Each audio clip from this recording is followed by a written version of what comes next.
呢個咧係呢度最招牌嘅無骨羊腩啊！咁佢係先用禾稈草燒到個羊腩個皮啊變成咗黑紅色咁樣嘅，係可以聞到好香嘅用禾稈草燻過之後嘅煙燻味啊！睇落去咧就好靚，而且咧係完全冇骨㗎，所以係好見食㗎。個湯好鮮啊，好有奶香味啊，而且咧。佢雖然落咗好多藥材啫喎，但係個味冇冚過個羊味喎，好有羊味，羊嘅精華好鮮啊！咁佢咧係爆過下㗎，佢係用黑金羊嚟爆㗎，因為個皮咧都係咁樣㗎，黑紅色㗎，好靚啊！咁佢仲有馬蹄、竹蔗同埋白蘿蔔啊，之後咧就將佢掉落個煲度煮一陣，滾一滾先。依家嚟睇睇呢個羊頸羊靴煲啦。Hello， 大家好，我係毛毛啊！今日帶大家去食一間好多觀眾想我拍嘅羊肉煲啊！Go go go！呢度係廣州地鐵1號線西門口站 B 出口，呢度就係中山六路啦。咁我哋咧係要往呢個方向行嘅。Go go go！對面馬路嘅咧就係中六電腦城啦。依家都冇咩人去電腦城㗎啦，所以電腦城咧都好冷清。天河崗頂嘅電腦城都執咗好多店啊！賣得最好嘅咧已經唔係電腦啦，手機嗰啲比較好啊。咁電腦城最多嘅咧得返維修鋪啊，不過維修鋪咧係因為食水深，所以仲堅持到落去。出發揾嘢食啦！呢度咧係中山六路，屬於廣州嘅老城區，而且係比較繁華嘅老城區啊。咁住喺呢度附近嘅咧，大部分都係本地居民，有返咁上下年紀㗎啦。附近嘅樓咧都唔高㗎，9層為主，好少新樓盤㗎。唔好睇佢好似舊舊地咁樣，呢邊啲樓咧係比較值錢㗎，因為呢學位好靚啊！嗱，行到嚟呢度咧有一個小公園嘅，小公園嘅門口咧有個仿古牌坊。咁佢咧係倫文敘紀念廣場。倫文敘咧就係廣州嘅一位才子，亦都係狀元。呢個紀念廣場咧，其實呢塊地係喺度好耐啦，不過係最近幾年先執靚咗個樣咯。呢個咧係現代做嘅仿古牌坊嚟嘅咋，啲嘢咧全部都係新起嘅。咁有教書法嘅會館啊，有時會搞下啲義賣活動嘅。入邊咧係一個狀元府㗎，不過依家咧係作為商鋪，有詠春拳館喺入邊啦，亦都有理療店喺附近啦，仲有一個廣繡大師工作室。睇完呢個倫文敘嘅紀念廣場，我哋繼續出發揾嘢食。行喺老城區嘅街道咧，特別舒服㗎，樹多啊嘛，有樹蔭，仲有騎樓，唔怕落雨，唔怕曬太陽。而且咧，啲街鋪買啲嘢特別實惠啊，仲要好貼地氣添。賣衫嘅鋪頭幾廿蚊嘅咋。嚟到呢個十字路口，沿住呢個方向一直行落去，其實就係北京路步行街啦。所以呢一邊咧都幾方便㗎。咁我哋要食嘅店咧喺呢度右轉，呢一條咧係海珠中路，沿住呢個方向行幾十米就會見到我哋要食嘅店㗎啦。依然都係有好多樹嘅，陽光好嘅時候喺度行一行特別正啊。咁呢邊咧係有好多呢種回收嘅鋪頭嘅，回收嘅咧係紙錢幣啊，或者係郵票啊。廣州各行各業真係好豐富啊！你要買啲咩都肯定揾到市場嘅。雖然好少人集郵票，但係其實咧都係有市場㗎，所以仲有好多呢種鋪頭嘅。咁中間夾雜住好多嘅餐飲店啦。呢間咧就係我哋要食嘅義消大排檔啦。佢咧係有好多間分店嘅喎。咁我哋食嘅呢間咧係西門口海珠中路店。依家係11點鐘，啱開始冇咩人嘅咋。義消嘅黑金羊腩煲咧就好出名嘅，已經有好幾位觀眾想我嚟拍一下㗎啦。坐低就嚟睇菜單啦，一共咧係2份嘅。呢份咧就係佢嘅主要菜單啊，食煲㗎。最出名咧，梗係個黑金無骨羊腩煲啦，198蚊一斤。之後咧仲有啲羊排煲嘅，108蚊一斤；羊頸煲98蚊一斤；羊靴煲98蚊一斤；古法羊肉煲78蚊一斤。仲有一個80年代蘿蔔牛白腩煲，138蚊，3到5人份嘅，268蚊，5到8人份嘅。之後仲有啲火鍋好拍檔啊，就係後邊加嘅配料啦。由6蚊雞嘅華豐到68蚊嘅羊寶寶啊！最招牌嘅呢個黑金無骨羊腩咧係1斤起點，但係要2斤先可以開煲㗎，即係起碼要點1斤羊腩加1斤其他，或者係2斤羊腩先可以落單㗎。咁係3斤先至可以分煲嘅。咩叫分煲呢？就係一煲做清湯，一煲做紅燜啊！呢度清湯咧係要加錢嘅，加湯底費啊，就係呢個滋補湯底嘅，需要加收28蚊嘅。睇完咗呢份菜單就睇另外一份啦。呢份咧就係有燉湯啦、炒菜啦、主食啦。燉湯嘅話咧就10零蚊一位，炒菜嘅話咧就20幾蚊到40幾蚊，主食咧就20零30蚊。咁後邊仲有啲菜嘅沙煲類啊，138蚊2到3人份嘅牛白腩煲。咁最特色嘅咧係有呢個豬韭黃啊，30蚊一份啊。咁就睇完咗菜單㗎啦，可以去落單。呢度咧係人手落單嘅喎，唔該可以落單。呢度咧其實都有做羊肉煲嘅美團套餐㗎，不過咧其實買套餐就唔多抵咯，185蚊2斤有骨嘅羊肉，唔係羊腩嚟嘅喎，而且咧係生稱啊。咁我建議咧就唔好買套餐，直接點啦。呢度咧係可以食煙嘅喎，乜大排檔入咗室都仲係大排檔嚟㗎嚇，而且座位安排都係比較密嘅。嗱，呢度咧仲有個2樓添啊，如果係室內都可以嘅話，封閉空間就有啲煙霧瀰漫。呢個咧係呢度最招牌嘅無骨羊腩啊，咁佢係先用禾稈草燒到個羊腩個皮啊變成咗黑紅色咁樣嘅，睇落去咧就好靚，而且咧係完全冇骨㗎，所以係好見食㗎。熟咗嘅羊咧係比生嘅羊咧輕好多㗎，起碼都輕成50%㗎。就算燜完咗嘅羊啊，都比生羊輕㗎，係可以聞到好香嘅煙燻味啊！用禾稈草燻過之後嘅煙燻味啊！呢個羊皮咧係炆到咁樣硬硬地、脆脆地嘅啦，下邊嘅肉咧係好多汁㗎，而且咧層次分明喎，就咁睇都有3層啦。咁佢咧係稍為咁分過嘅啫，雖然係熟咗嘅，但係如果係想口感軟一啲嘅話咧，係仲要煮一段時間嘅。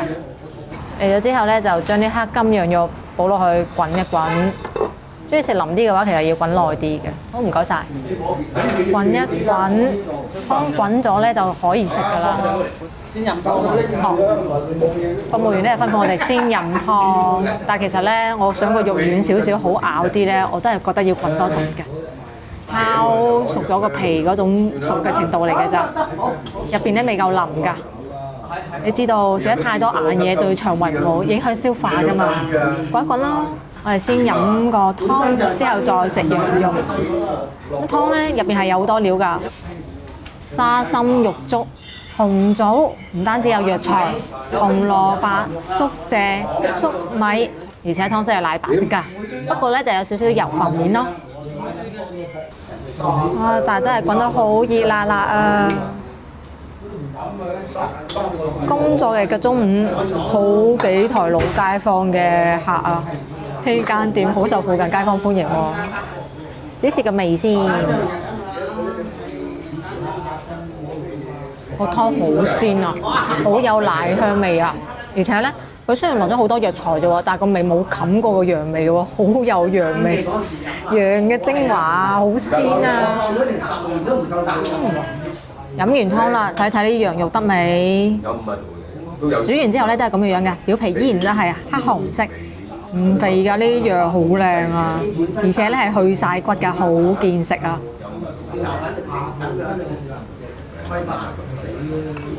滾咗10幾分鐘嘅話都夠腍嘅，不過仲想腍啲嘅話可以再滾耐啲，因為而家咧係好有韌性㗎。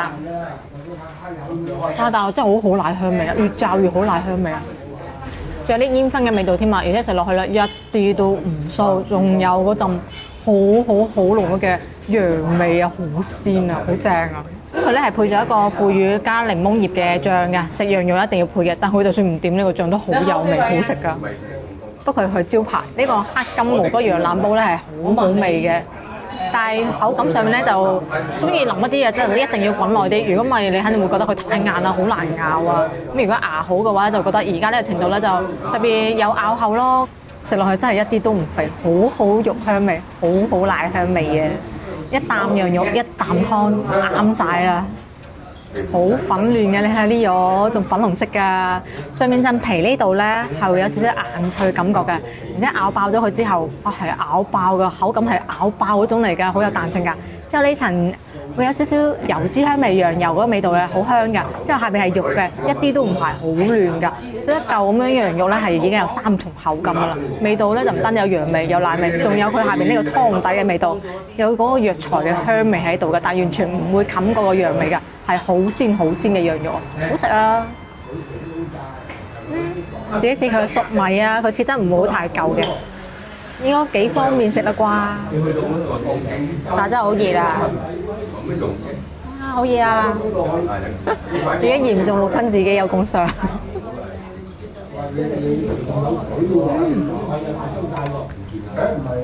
非常之清甜嘅粟米，好甜真係，而且口感咧係好爽脆㗎。正喎！呢個粟米滾完之後咧，都冇話將啲味冇晒嘅喎，佢都仲係好 keep 住清甜喎。其實而家喺市場度買啊，清甜嘅粟米咧，真係煲完湯甜嗰種啦，係成10蚊一斤嘅。所以好多地方咧，特別係燒烤檔啊，或者係啲羊肉煲呢鋪頭咧，用嗰啲粟米咧都唔甜嘅。難得佢呢度係用得比較靚嘅粟米，捨得俾錢。仲有好多大大嚿嘅紅蘿蔔啊，絲絲嘅味道啦。紅蘿蔔都炆到好腍，係細路仔都會願意食嘅紅蘿蔔，因為佢吸收咗呢個羊肉湯嘅鮮味喺入邊嘅，嗰個紅蘿蔔味唔會太過明顯，而且好腍啊，炆到冇筋嘅。用嘅材料真係唔差，佢幾樣配料都好靚，同埋佢啲藥材咧，啱先試咗粒佢啲紅棗啊，都好甜㗎。但係咧，佢啲紅棗咧係連埋一齊擺落去煲嘅喎，就會有啲燥咯。食完之後真係慶合合補過龍啊！大家要注意飲多2杯水啊！呢度配嘅茶水咧係涼茶嚟㗎，係咁意都可以清下熱㗎，飲多2杯咯。同埋自己煲湯嗰時記得剝咗紅棗嘅粒核啦，冇架撐唔怕吸管有啦啩，一篤就出㗎，好方便㗎。食完羊肉仲未收手，飲埋佢啲湯。加咗2次湯㗎啦，但我覺得佢湯真係幾好飲。可能落嘅藥材比較多啊，所以個味咧特別吸引到人啦。仲有我發現咧，佢攞少少花辣椒啊，所以辣辣地咁樣啊，更加吊起嗰個食慾啊，就會一直咁飲，最後就飲晒佢成煲湯啦。呢度咧就係1斤嘅羊靴同埋1斤嘅羊頸啦，份量好大啊！咁佢咧係爆過下㗎，但係其實睇出咧佢係用黑金羊嚟爆㗎，因為個皮咧都係咁樣㗎，黑紅色㗎，好靚啊！咁佢仲有馬蹄、竹蔗同埋白蘿蔔啊，個味道應該幾清甜嘅。之後咧就將佢掉落個煲度煮一陣，滾一滾先。依家嚟睇睇呢個羊頸羊靴煲啦，嗱佢都滾咗啦，湯咧就係咁深色嘅，屬於紅燜煲啊。咁睇得出佢用嘅咧都係黑金羊嚟㗎，你睇下陣皮幾咁黑紅色，幾咁靚啊！咁佢落竹蔗同馬蹄咧係為咗清熱啊。咁呢份咧都有少少骨嘅，不過就唔多咯。呢度係2斤嘅份量嚟嘅。呢個咧就係羊頸啦，羊頸咧係有少少骨㗎。呢個咧就羊靴啦，嗱有啲軟骨嘅。呢2樣嘢咧係唔同嘅口感嚟嘅喎，大大嚿嘅肉。呢一煲咧口感就比較豐富啦。呢個咧就羊頸啦，中間咧係有條骨嘅，不過都好好肉㗎。用燜嘅呢個做法咧，就可以令到佢肉更加軟啊，而且更加入味。趁熱食，不過唔好淥親自己。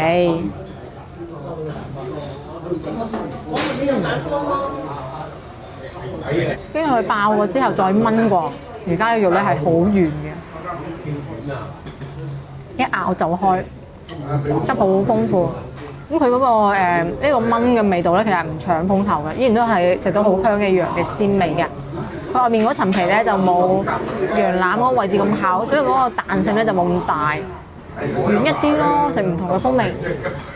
不過羊頸嘅肉咧就會嫩好多。而家嚟試呢個羊靴啊，嗱羊靴係咁嘅，比較大嚿咯。羊靴咧就有好多筋嘅，啱先羊頸嘅肉咧就食到我靚嚟啦，唔知呢個表現成點啦？開餐啊，趁熱食。好有彈性啊！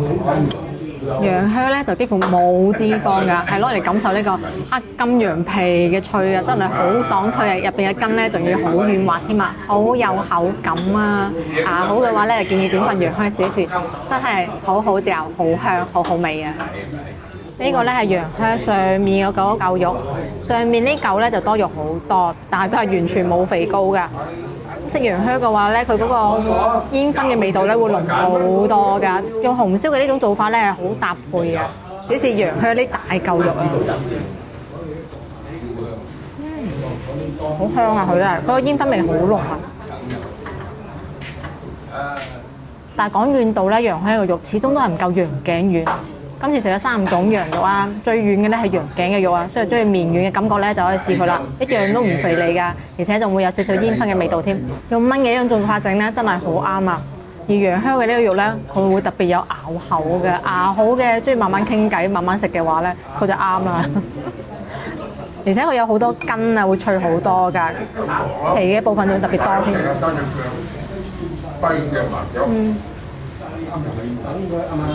好有膠質，呢嚿皮特別多啊，食落去咧會覺得黐口嘅感覺添啊！呢種黑金羊嘅做法咧真係好好啊，佢係先分過外邊啊嘛，令到嗰個口感咧脆 Q 彈，好正，仲有少少煙燻味。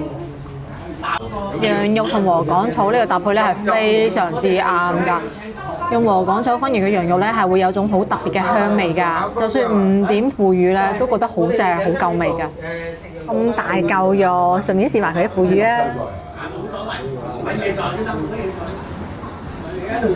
佢嗰個腐乳咧，酒味唔會太過濃，啱好嘅。仲放咗檸檬葉啊，嗰啲香味咧都可以嘅。雖然就特別明顯咯。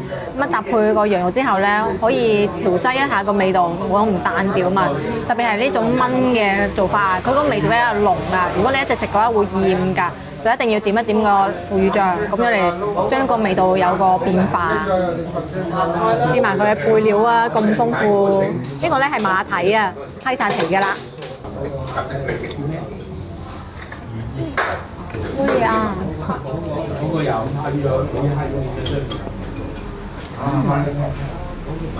馬蹄好清甜，口感好爽脆，同嗰啲燜呢個醬嘅味道咧好搭啊！入邊嘅清甜同外邊嘅濃味一齊咧，碰撞完之後好好食㗎，唔覺得膩又唔會覺得搶風頭，兩個都係啱好平衡嘅。之後咧就試一試呢個白蘿蔔啦，燜到好腍啊，好軟噶啦！你睇下，你筷子夾啊，佢就會凹落去噶啦。咁切得係比較細嚿嘅，好熱啊！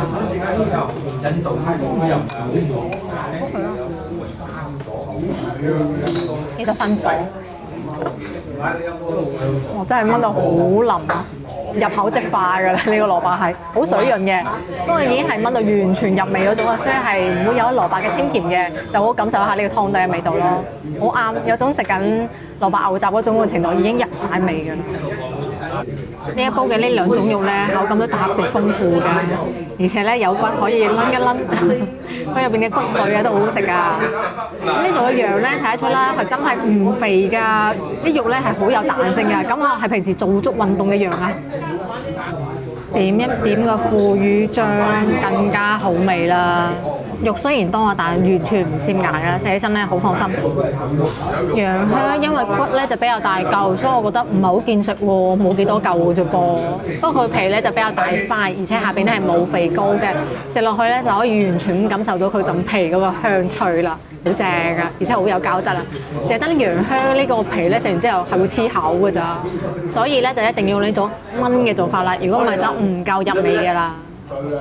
食飽埋單，3斤羊肉2個人食，一共咧食咗428蚊嘅。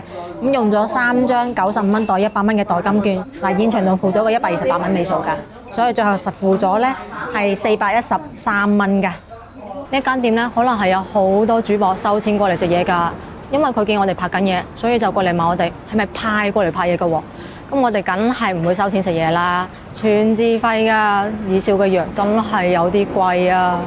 雖然佢嗰個黑金無骨羊腩煲咧真係好食，咁佢嘅湯咧係要另外收錢㗎喎。28蚊嘅湯底就係得第一煲係好飲㗎咋，後面加嘅湯咧唔一樣，好鹹㗎。所以如果你係想飲湯嘅話咧，就建議就係飲第一煲好啦，唔好諗住後邊有得一路加一路飲喎。咁如果你係對呢種用禾稈草燻個羊好有興趣嘅話咧，咁就冇計啦，真係要嚟二少呢度試一試，因為佢嗰個煙燻味係好香濃㗎，而且係有禾稈草煙燻過嘅香味。咁好多地方咧都有呢種禾稈草燻羊嘅，但係好多咧只不過係攞個禾稈草彈一彈嘅咋。但係二少嘅性價比真係低咯，如果你只不過係想食羊嘅鮮味嘅話咧，其實我覺得光明清湯羊更加滿足到你嘅要求啊！佢羊更加靚，奶香味更加濃啊，而且肉都好軟滑啊！如果你係中意有咬口嘅，中意重口味嘅，咁啊二少嘅羊咧幫到你嘅。佢個皮咧係好有彈性嘅，而且仲有少少脆脆地嘅口感添。下邊嘅肉咧亦都夠晒軟，係有幾重味道、幾重口感㗎，就係性價比有啲低咯。而佢個紅燜煲咧係麻麻地嘅咋，咁大家就按自己喜好揀啦。今期影片咧就到呢一度啦。中意我影片想食地道菜式嘅，記得關注我頻道喎，點個 like 啊，仲有打小鈴鐺啊，有新嘅影片會第一時間通知你㗎。咁我哋下期見啦，拜拜。